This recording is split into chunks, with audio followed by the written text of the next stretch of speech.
Welcome back to The Dish. As always, I'm Jalen Russell, joined again by Jalen Gray, giving the latest from the NBA. Now, we'd be remiss if we didn't mention Kobe Bryant's 60-point farewell to the NBA. That was absolutely amazing. It was perfect. And then also the Warriors breaking the record 73-9, now the best record in NBA history. But looking forward now, we've got the playoffs, and one of the most intriguing matchups is Charlotte versus Miami. ESPN's Basketball Power Index gives the Heat a 56% chance of winning that matchup.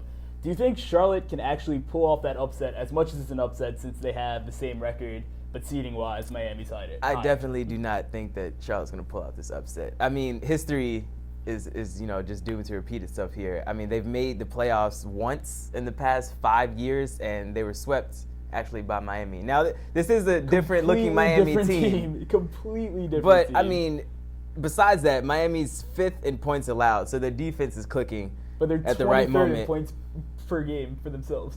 Yeah, I mean, that's all. That's their only problem. All they need to do is score. But I mean, much of that was caused by the Chris Bosh unfortunate sickness. Absolutely. So I mean, we added Joe Johnson. That added another 14 to 15 points a game. So I mean, we've got scoring now. I think it's ridiculous that you just said that all they have to do is score, because that's what the game is about, is scoring. And if they can't score, they can't win. Now, a team like Charlotte is 11th in points per game and also 9th in points allowed, so they're doing it on both ends of the floor. And when you look at how Kemba Walker's been playing, he's arguably the most improved player of the year. His offensive rating is through the roof. He's kept his defensive rating where it was from last year.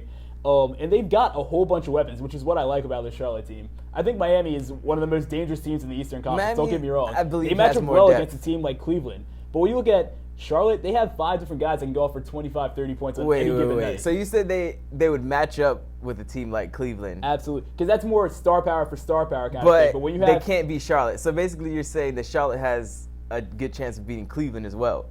I don't think Charlotte matches up well with them, but they match up well with Miami, because with Charlotte, you have no idea where it's coming from on any given night. Miami is not prepared to match up with something like that. I think Cleveland is a lot more prepared with a guy like LeBron. All right, the scoring is going to come from Batum or Kemba Walker and occasionally Jeremy Lin, but I don't think that's going to happen. I think that Miami's defense is capable of holding those two guys in check, and I don't think Al Jefferson is going to do much against Whiteside. Al Jefferson's had some pretty big games against Whiteside, including the last time they played. Series is 2-2, though, in the regular season. We'll have to see how that plays out moving on. But looking at the end of the year postseason awards, Coach of the Year is probably one of the most contested ones that we're going to see this year. MVP is pretty much wrapped up with Steph. Most improved player is kind of up in the air, but sixth man is probably Andre Iguodala. But looking at this Coach of the Year race, it'd be a lot easier to pick if Steve Kerr coached the entire season. But he didn't. So who are you going to give the award to if you had to vote? I mean, I think you obviously give it to the second man up, which in this case will be Greg Popovich. I mean, I think we're kind of tired of praising Greg Popovich and how great of a coach he is, but I mean, you can't really deny it. I mean, his team was riding the coattails of the team that just set the record for the most wins in a season. So I mean, he finished with a record of 67-15. His team is still first in defense and third in assists, which shows me that he has basically. And their personnel is totally different. I mean, not totally different. Different. They still have Parker. Aldridge pretty much changed the face of the Spurs. Danny Green, Patty Mills, Boris There was a lot of figuring out. There was a lot of figuring out of the offense in the beginning of the season. But Popovich is such a genius that he figured it out. So I mean, and he did this while also trying to rest older players. Like not mentioning the games that he left them out. Tim only played 61 games this year. Kawhi Leonard missed 10 games, and Manu only played 58 games. That's great and all, but if we're going to give it to Pop this year, we'd give it to Pop every year. He would have won it the last 15 years in a row, which he didn't. Because, I mean, yes, it's great and all, but he has this same core. This year is the best record he's ever had. That's great, but they win 60 games every year, so if you're going to win 7 more, congratulations, but you don't get the award. With an old squad, though? Old squad, LaMarcus Aldridge and Kawhi Leonard, but we'll ignore that. A team like the Portland Trailblazers and their coach Terry Stotts definitely deserves this award, because they lost everyone in this offseason. They lost Aldridge, Flalo, Batum, Will Barton, who's arguably the sixth man of the year this year, maybe most improved as well.